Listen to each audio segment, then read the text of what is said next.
આંબા પર બોલતી કોલેડીના મધુર ટોકાઓ કેટલા મીઠા લાગે છે નહીં? તમારા મધુર ગળાથી વધારે મીઠા નથી. તમને શું ખબર કે મારું ગળું મધુર છે?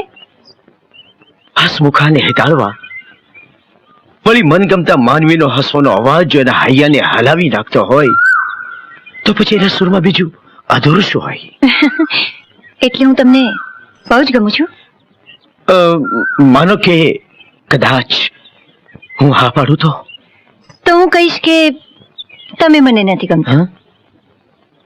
એની તમારે ખાતરી આપવી પડશે.